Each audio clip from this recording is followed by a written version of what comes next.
Well, good morning. Today we come to the topic of the Lord's Supper.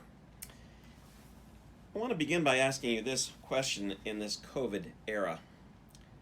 Have you taken communion lately?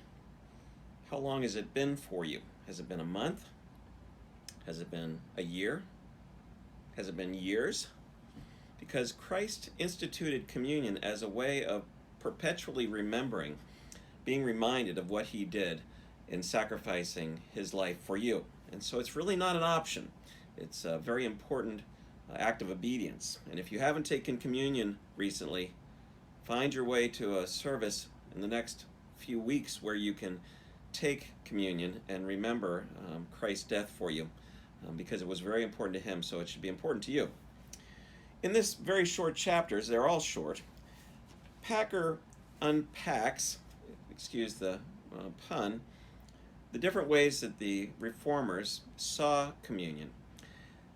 They did have differences, but they were united in thinking that the Roman Catholic Church had gotten it wrong in believing that the body, or that the bread and wine actually became the body and blood of Christ, which you may have heard of as referred to transubstantiation, that there is no longer bread and wine, but it is now mysteriously converted or changed into the body and blood of Christ himself.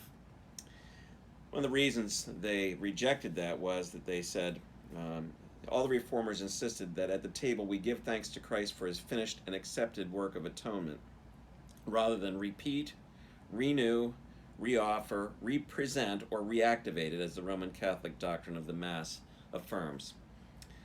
So, what Packer says in the close of this chapter I think is really quite good, and I'd like to read that to you also. He says, the prescribed ritual of the supper, the Lord's Supper, has three levels of meaning for we who participate in it. First, it has a past reference to Christ's death, which we remember. Do this in remembrance of me, Christ said.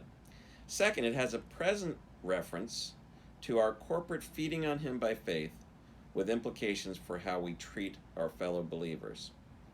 So we are remembered that we constantly live a life by faith.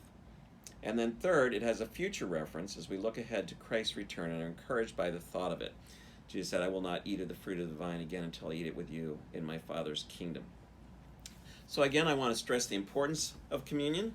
And if you're local here to church, of course, you'll probably be joining us for communion with some regularity. But if you're in another part of the country, another part of the world, I would encourage you to find a way to follow the one of the very few commands of Christ, which is that we do this in remembrance of him.